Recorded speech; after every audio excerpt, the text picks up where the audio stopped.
The 953rd edition of the MMA Gambling Podcast on the Sports Gambling Podcast Network is brought to you by Underdog.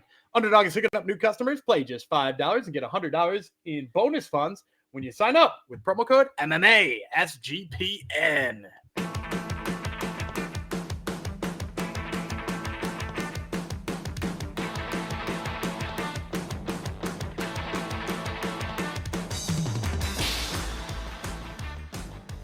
Howdy ho, Degenerinos. Welcome to episode 953 of the MMA Gambling Podcast and the Sports Gambling Podcast Network, dedicated to one of our haters, or at least a Gumby hater, Mike Davis. Mike Davis, hopefully not Beast Boy Davis. This guy and his dog picks again, and then he goes on forever. Gumby, for the record, Gumby went 2-2 on his dogs at UFC and made money because he had a plus 200 and a plus 130. So if that's not good enough for you, then that's a shame, right? I had a plus 235 on Friday. Yeah. You miss every dog you don't hit. You don't take a swing at or something. I am the full Jeff Fox, at least for now. There's so many good nicknames coming up this week. And yes, this is your second episode of the day. We're giving you an extra episode this week and extra episode next week because Thanksgiving is not going to be a feast, at least in terms of MMA content to cover. That is Daniel Gumby Vreeland, of course. It's UAE Warriors. We're headed back to UAE for UAE Warriors 65 Silva versus Oliveira. Any overall thoughts on the event or any people on it? Anything you're excited about here, Gumby? Yeah, there's two fighters on this card who could be in the UFC tomorrow. Nice. And I would have no complaints about it. So, yeah, that's exciting. And then a couple other just like scrappy dudes who are fun to watch. So, yeah, fun card. There you go. And we're going to make some money on it, naturally.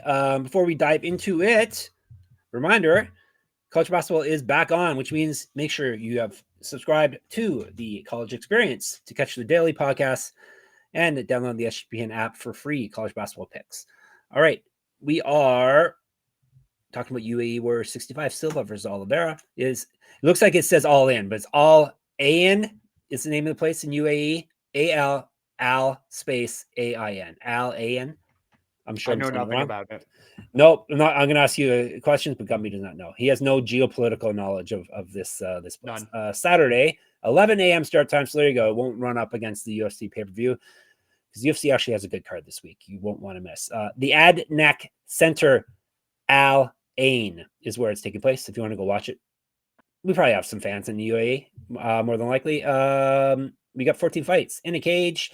Gummy's picked up the 5 that he wants to break down in full, and then we'll get you a lightning round at the end where you can get picks on the other fights. And if that's still not good enough for you, you can always hit us up in the Discord, sportsgamblingpodcast.com/Discord, or on the YouTube, of course, or even on the old Twitter. All right, we are kicking. There's going to be some names that you recognize here too, people that we have covered already. We're going to start off with a main card featherweight bout. Ahmed Faress. He's from, I believe, Saudi Arabia, Egypt. Yeah. Yes. Egypt. Walter Cogliandro. He is from the name. The name actually does give it away. He's from Italy. 3 5-minute rounds, 145. So about Faress first, he's the Prince, 22-8, 5 knockouts, 17 submissions. So he's finished everyone, and he's been knocked out twice, submitted 3 times. I guess he owe us rounds still. 1-2 in UAE Warriors. He's won 5 straight. Last loss, March 2023. Multiple region championships on his mantle. Correct. Get our shirts, get our merch, sportsgamblingpodcast.com/store. It's fought at 135 and 155, 2011 pro MMA debut. Cogliandro, the Snatch. Good nickname. 15-8-1, 6 knockouts, 3 submissions. He's been knocked out twice, submitted 3 times.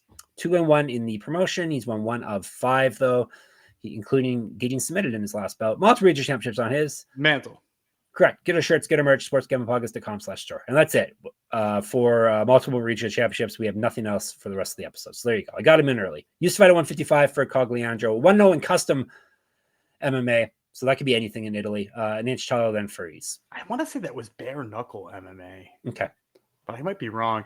Do you think Cogliandro's nickname is based on the Guy Ritchie movie? I think we probably discussed that. I would hope so. I would hope so. It could mean something else. I would hope so. All right. This is gonna be wild. I'm gonna take one of those big underdog swings that that angers people. That our YouTube comments sometimes hates, or just 1 or 2 people. But yeah, I know it's not everyone. I like Cogliandro here. And I like Cogliandro as much as I like fading Ahmed Faress too. Because, to be honest with you, I don't really like the level of competition I've seen from Faress. And he has looked real spotty in some of those fights. Like I went back and I watched this one fight. He was fighting a guy who's 9-8. And the guy tagged him multiple times with overhand rights. The guy wound up in like a top half guard where he was like beating the heck out of him. I thought he was going to get finished. And I'm like, how does he come back and win this? And he winds up hitting like a BJJ 101 like half guard sweep, like one of the first sweeps they teach newbies in jiu-jitsu, and just like sweeps the guy and winds up on top. And then like kind of turns the tide of the fight, which is like what you can do when you're fighting a guy who's not very good. But the fact of the matter is when I went back and watched more and more of Faress, like, head just doesn't move at all. It just stays right there. And he insists on being second in every single striking exchange. Like he is just waiting for counters all the time. He will not initiate a counter himself. And then his head doesn't move. So like, how are you going to be a guy who counters and that's your MO and also aren't going to move your head at all? Like it feels like that's not a sustainable way to fight. And then Cogliandro, look, I know his recent record looks like crap. He's not winning very many fights recently. But the thing is A, he's tough as hell. And B, the thing he does is march forward and puts volume on people. Could he get hit with a counter here from Faress? Sure. That's what Faress wants to do. But Cogliandro is going to make this dude work. And he's going to get in his face and he's going to hit him a dozen times early in the fight. And so, like, if I'm rolling a dice on a guy who's probably going to be a 3-1 underdog or maybe even better, I think he can get after him and make him pay for the fact that he just simply will not move his head. 6% of people on Tapology agree with you. So this could be a fun one. They don't like Cogliandro either. Could be a fun play for you here if it hits. If not, we'll get some good comments, which is good. It's a win-win, Gumby. At least we'll helps the algorithm. Helps the algorithm. It does. Keep commenting. Keep commenting. We're going to flyweights now. Furkatbek Yokubov. I think we've spoken of him before. Uzbekistan. Ruel Pañales. I don't think we've spoken of him before. He's from the Philippines. Have you? Okay. They are, I remember him by the nickname now. Like I said, flyweight, 3 5-minute rounds. Yokubov is Iron Man, 15-4, 8 knockouts, 4 submissions. He's been knocked out 3 times, submitted once. 1-3 in the promotion. However, he's won 5 straight, all via finish. He's on a nice roll here. He's not lost since August 2023. 0-1 the Ultimate Fighter. So technically he lost his last fight because that was, I think, the last time he has fought or close to it. You're right. Regional champ. He's fought at 135 and 145. 1-0 in pro karate. Pañales, Bag Sick is the nickname. Fierce. That means 6-3 with 1 no contest, 3 knockouts, 2 submissions. He's been knocked out once. Yoa's round, sir. 1-0 in the UAE Warrior promotion. He's won 1 of 3 and 2 of 5. He did win his last bout. He went 0-1 in PFL, 0-1 in road to UFC. He's fought at 135, 0-1 in bare knuckle fighting. Bare knuckle FC, actually, that promotion. 2 years younger than Yokubov, an inch taller. So Yokubov, in my opinion, should be a massive favorite. This is a guy who belongs to the UFC. He did lose on the Ultimate Fighter, which is probably why the UFC soured on him and didn't invite him back. But he did lose to Alibi Adiris, who went to the finals and lost to Joseph Morales. And in retrospect, Joseph Morales, how good did that dude look this weekend? Yeah. Right? Like so good. So that was a really good season of the Ultimate Fighter. And look, Yokubov, so much fun on the feet. You might remember him from his LFA spinning back kick KO. He landed like a really nasty spinning wheel kick and put his opponent out. He's so electric on the feet, so fast, so powerful. And then Pañales he wants to strike too.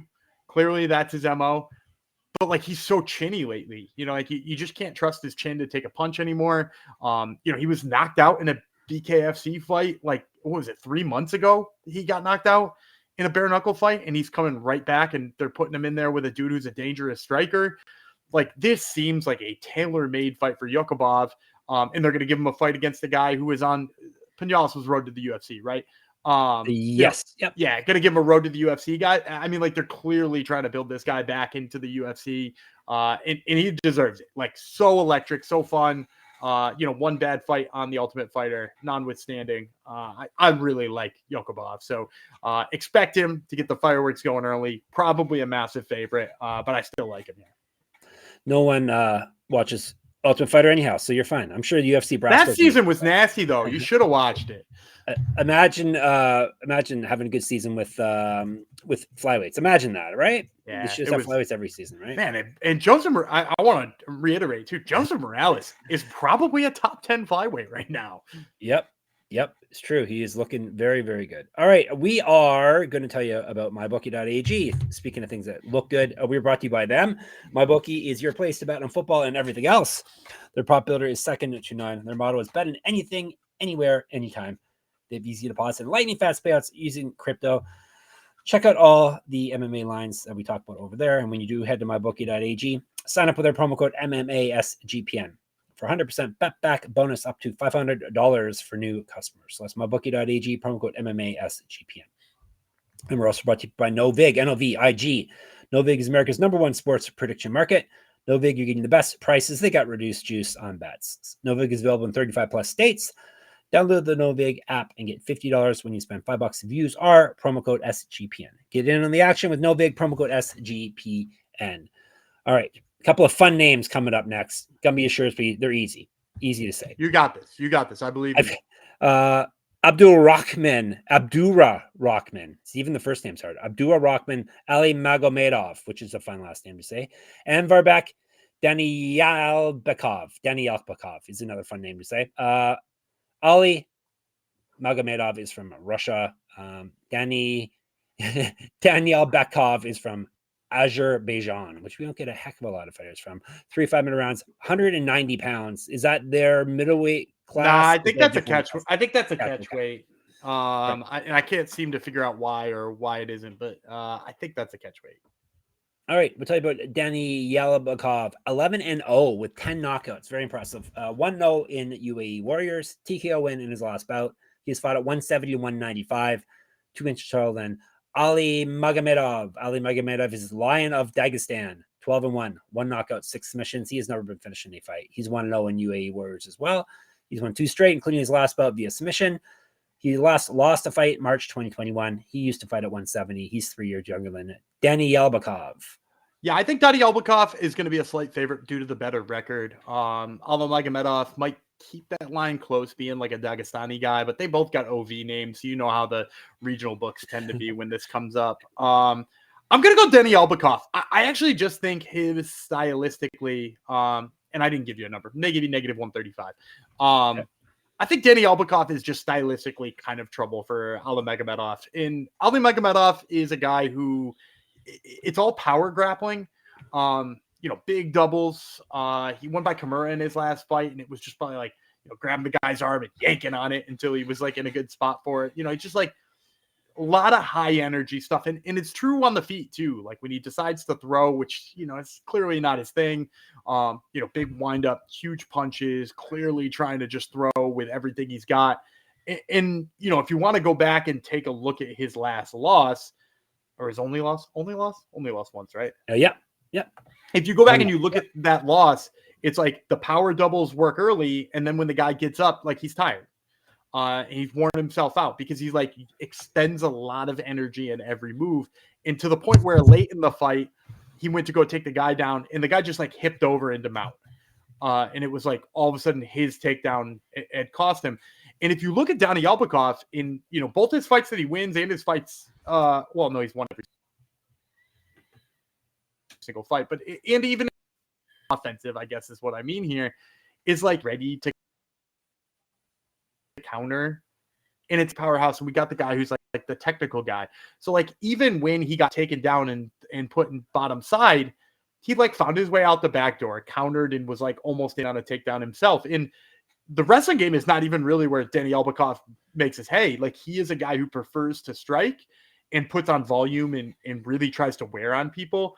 But the best part is like he's able to scramble and then like turn up the pressure and tire people out. So we got a guy who's like very good at avoiding just the big powerhouses by having smart technical counters, and you got a big powerhouse. You got a guy with amazing cardio who's been able to wear people down, You got guys with cardio issues. So like for me, Daniyalbekov is just like a really great stylistic matchup here to counter what we get in Alimagomedov. So I'm going to go with Daniyalbekov, and hopefully it's not too big of a favorite. How is that for an expert breakdown, right? Fantastic. All right. Daniyalbekov is the play. We're going to the co-main event now. Bruno Azeredo, he's from Brazil. Brentin Mumford from Australia, because Australia is taking over this game. They are every promotion we seem to have in Australia, pretty much every fight card we break down here. We'll talk about Mumford first. No Name is the nickname. He's 11-9, 5 knockouts, 3 submissions. He's been submitted 4 times. This is his debut in LFA. He's lost 2 straight. He's won 1 of 4 and 2 of 7. Past 2 losses, both via submission. He used to fight at 145 and 155. 2011 Pro MMA debut, a year younger than Azeredo. Azeredo Caveria Skull is the nickname. 18-9, 10 knockouts, 5 submissions. He's been knocked out twice, submitted 3 times. 7-0 in UAE Warriors. He is the current 155-pound champion. He's successfully defended that title once. He's fought at 145 and 155. 2007 Pro MMA debut. An inch taller than Mumford. So why is he fighting at 170 now? It's 165, if I'm not mistaken. Oh, okay. I think this is a super lightweight fight. It is. I'm sorry, 165. Yep. Yeah. Why is he moving up? Who knows? Maybe the guy who they had contracted to fight couldn't get there or whatever. But he's going to be a massive favorite here, like 450, 500 kind of range. Mumford, you mentioned, he's on a 2-fight losing streak that spans 5 years. It's been a while. And now, granted, those losses are to really good opponents. He lost to David Martinez, not the David Martinez you know in the UFC, but a different David Martinez, who's also pretty damn good down in Eternal. And then the other one was to Jack Becker, who we got to see on Road to the UFC. So like he's lost a good level of opponents. But the bottom line is, if you look at those fights, and I hate accusing people of this, but I do it all the time anyway, it looks like he gives up on bottom. When he winds up in a bad position, particularly like as the fight has raged on for a while, he looks like, he was in like an arm triangle. I want to say that was the Becker fight. He was in an arm triangle, and it looked like if he just turned his shoulders just a little bit more, he was going to limp that arm out. And he almost like turns into it. Like he's just like, okay, well, just if you're going to put it on right, and winds up, tapping out instead. And I'm like, it really did just feel like he kind of wanted a way out at that time. And then he takes this massive layoff and then fights David Martinez again, because he lost to David Martinez earlier in his career. Yep. He fights him again. And again, it felt like the same thing. It felt like, when he was on the feet, he's like long and lanky, especially for the weight classes he fights in. And like clearly looks like he'd rather be on the feet. But just like that moment happens and it seems like he's out of there. Like he doesn't want to be there. And then Azeredo, he's not a guy who does grapple a lot. So maybe, you might see a bright spot there for Mumford, but he is so vicious. So like if he drops Mumford, like he is going to throw 300 hammer fists. And again, I kind of just think Mumford's going to look for a way out. Azeredo, I mean, first of all, he's a slugger. This is a guy who just likes to get after it. He marches forward, gets right in your face, loves a teep up the middle, like a really hard teep to the solar plexus or to the gut. One of those ones that just takes the entire wind out of you. He's really tough there.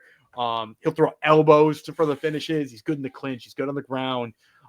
So he's a guy who does a good job of crowding people, which I think is going to be a problem for Mumford, who kind of needs his range and kind of needs to strike from the outside. And then on top of that, even if Mumford was having a good time on the feet, I think Azeredo shoots a double and finds a submission. I think he could, because that's just kind of how I feel about Mumford's grappling style. So give me Bruno Azeredo here. Probably a big favorite, but worth every penny. Yeah, I forgot to say about Mumford. He's not fought since last November. He's not won since March 2021. So yeah, it's been a long time. So almost a 5-year. The losing streak has lasted for almost 5 years. Yes, and before that, he hadn't won since 2018. Do you know who he beat in his last win, Gumby? It's a great name. It's got to be somebody I've heard. Oh no, is it just a silly name or is it? It's a silly name. Okay, it's a silly name. No, I don't know. Dimps Gillies. Oh, I know Dimps Gillies. Yeah, he fights for Eternal. Yeah. Yes, he's Australian. Yeah. Dimps the Guillotine Gillies. That's a great name. Of course, Gumby knows him. You can't get anything past Gumby. All right, Azeredo is the pick. Before we get to the main event, reminder, we're brought to you by Underdog. Underdog is your home for pick'em entries where you can win up to 5,000 times your entry. Gumby's got a play for you right now. So on earlier today's show, I talked about how Jaylen Brown is the only guy who scores for the Celtics. Let me tell you about one of the only guys who scores for the Brooklyn Nets, and his name is Noah Clowney. Noah Clowney, I don't know if he's good or not, but somebody's got to score on that team. And right now, the projection on his points is 12.5. He's gone for 15 at least in each of his last 3 games, including 19 in his last one. So let's take the higher than on Noah Clowney's points. All right, get on Gumby's intel there, and also get in on Underdog's brand new offer for new customers. Play just $5 and get $100 of bonus funds when you sign up with our code, only our code, MMA SGPN. That would help us out greatly, as well as it would help yourself out. Rhythm, RITHMM, is crushing it in college football, NFL, and now just added the NBA. Rhythm is also giving away weekly cash prizes just for tracking your bets in the app. Track 5 bets of the same type from any model you build, and you can win $1,000. Gumby, time for another Rhythm play. Sure, let's stick with the Brooklyn Nets. I just mentioned they're god-awful. They're terrible. They're playing the Knicks tonight, and the Knicks are laying 15.5. And guess what? I'll take that side right there. I'll lay the 15.5. Let's say the Nets lose by 30 here. We'll take the Knicks. I have the Knicks as well. So there you go. Use promo code SGPN. So bad. They're so bad. Yeah, but by design. By design. Yep. All right. Make sure you use our promo code SGPN25 when you download the Rhythm app for 25% off your first month. So download Rhythm, RITHMM, and use our promo code SGPN25. To the main event is for something I'm going to ask Gumby about, of course. It's for a vacant title. Gumby, vacant women's strawweight championship. Why is it vacant? Do you know that? UAE Warriors. Was that Jacinta Austin had it? I want to say Jacinta Austin had it, but I don't know why she wouldn't be there still. Okay. I can do some intel. Or the intern you go ahead. I'll put the intern on. That's true. 5-minute rounds at women's strawweight. A name you may be familiar with if you listen to our show. Lany Silva. She's from Brazil. She's fighting a fellow countrywoman from Brazil, Michele Oliveira. As is at 5-minute rounds, 115, and they win a belt. Whoever wins this, we'll tell you about Oliveira first. She's 5-1, 1 knockout, 3 submissions. She's never been finished in a fight. She owes us rounds. No, she owes us it's a toss-up. I think she owes us rounds still. 1-0 in UAE Warriors. She's won 3 straight, 2 straight via finish. 0-1 in LFA. That was her last loss and only loss, July 2021. So she's done a nice little roll. Used to fight up at 135. 1-1 as a pro grappler. Silva, 7-2, 2 knockouts, 1 submission. She's been submitted once. She also finishes. 1-0 in UAE Warrior. She's 5-2 in LFA. She won 3 of 5, but she did get submitted in her last bout. She was the former LFA champion. 3-0-1 as a pro kickboxer, champion there as well. 7 years younger than Oliveira. So I was right. Jacinta Austin was their champion, and she signed with PFL. Hadn't realized she had signed with PFL, but she had signed with PFL. She's actually the only strawweight champion they've ever had. She's nasty. I'm looking forward to seeing her. I hope they do a strawweight season on PFL because she'd be a lot of fun to watch on there. I'm going to take Lany Silva here. I think if you just hesitation. Here's the thing. She's coming off of submission loss, but it was to Elisa Bertolso, which, in retrospect, Bertolso looks kind of like a beast. There's so many strawweight beasts in Brazil for women. It's crazy. She lost to Bertolso by submission. She's fighting a submission specialist. Obviously, there's some hesitation there. And I'm kind of hoping that makes the books hesitate too. Like, I hope it keeps them from making Lany Silva too big of a favorite. Because, I really do think Lany Silva just ran into, an absolute killer, right, in Bertolso. She's long, she's lanky, she can box, she can shoot the takedowns. And look, I've seen Michele Oliveira hit some takedowns, but her level of competition is just kind of crazy low. And it's not like Lany Silva is clearly has a deficiency in grappling. She's looked good grappling in the past. She just struggled with Bertolso. So I kind of think Lany Silva's hands take over in this fight. And she is an electric striker. I know I picked her in the Bertolso fight because of just how exciting she is on the feet. She had that head kick KO the fight before that. Look, she's along with Furkatbek, Yokubov, just 2 fighters who I think absolutely positively belong in the UFC, despite the recent loss, because you could sign Bertolso too, bring her right on in. let her rematch Lany Silva in the UFC for that matter. But like, I think Lany Silva's hands are so much better than Oliveira. She's gonna be so much quicker. She's more diverse with her strikes. Like Oliveira, you can kind of see like the same strikes coming over and over again.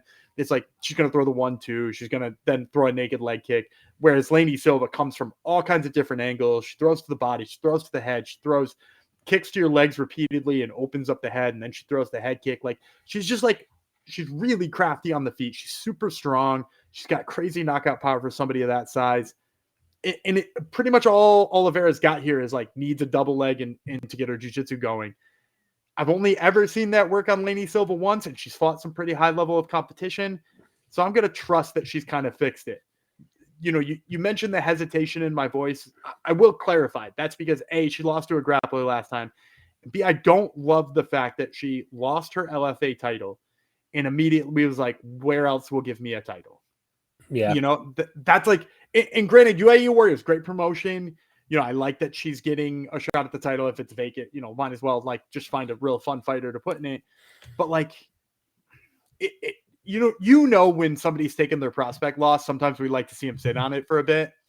Lany Silva's definitely not doing that. She's not sitting on it. So I'm going to pick her. I'm going to hope that the books feel my hesitation and keep it low themselves. And if they do, she'd probably be a value there. Feel Gummy's hesitation, books. The Tapologists do not feel your hesitation. 95% for Silva. So she's better. They're right about that. Yep. All right, let's give a recap, but don't you go away yet. Gummy's got more plays for you. He always has more plays. He's got Silva. He's got Azeredo. He has got Daniyalbekov. He has got Yokubov. He has got Cogliandro. And he's got some lightning round plays at Bamboo Pow. Okay, so the first one I've got Pavel Andruska. He's a Moldovan fighter, 6-0, amazing ground and pound. And he's getting a late notice replacement here. And Daramisi Zaupasi. But you remember Zaupasi was on Road to the UFC. He didn't look good on it, but he was on it. And so I'm kind of hoping that keeps the number low on Andruska. You know, he is 6-0. He does have lots of finishes. He has looked good when he is getting after it. But like, I kind of hope they just sleep on him a little bit here. So I'm going to go with Pavel Andruska. And then the other one, man, I said I would take two of these guys in the UFC already, yep. Right? I said Yokubov and Lany Silva. I actually probably would take three. Shamid Khan Magomedov is on the prelims. This guy was on the Ultimate Fighter. And in addition to being on the Ultimate Fighter, he was LFA champ, I think. I want to say he won the LFA title. And he's somehow buried in the prelims here. He's like, you know, he's got some issues with his grappling from time to time. Like sometimes it will look like he should be a lot better than he is, especially with a name like Shamid Khan Magomedov. But like, man, he sort of put it all together. And even though he kind of lost a fight that he was ahead on against, was it Amran Shaban? I think it was Amran Shaban beat him on the Ultimate Fighter. And like, give him that fight 10 times, he probably wins it 9 times. So like, I really like him here. I mean, I'd like him against pretty much anybody. But yeah, so the 2 lightning round picks again, Pavel Andruska and Shamid Khan Magomedov. All right, you're all set for UAE Warriors 65. Did I even tell you when it's happening? I don't think I did. I think I might have skipped that. Oh yeah, I told you, Saturday, early Saturday morning before the UFC paper. 11 a.m. So, yep, 11 a.m. So you are set. All right, we'll be in the Discord chatting about it during the event, before the event, after the event. sportsgamblingpodcast.com/Discord. Of course, on the old YouTube MMA Gambling Podcast, Twitter, SGPN MMA. He's at Gumby Vreeland. I'm at Jeff Fox Writer, at Jeff Fox Writer on Instagram. Check out my Substack, moneymma.substack.com, for a bunch of lovely articles, stats, scouting reports now I'm doing for fighters. And I have got a free UFC Pick'em contest. So check that out, Money MMA. Gumby, Top Turtle MMA Podcast. You got a lot of regional fighters coming up, right? Yeah. Furkatbek, Yokubov, who's we spoke about earlier on the show. And then from earlier today's episode, that's right, we gave you 2 episodes today. Nasty Nate Garib and Naira Rep as well. All right. So check it out. Top Turtle MMA. And of course, we can be found at sportsgamblingpodcast.com, sportsgamblingpodcast.com/store, sportsgamblingpodcast.com/Patreon. Now we rest and we come back again tomorrow after Gumby says bye-bye. All right, I'm Dana Gumby Vreeland. He's no name, Jeff Fox, and we will see you tomorrow.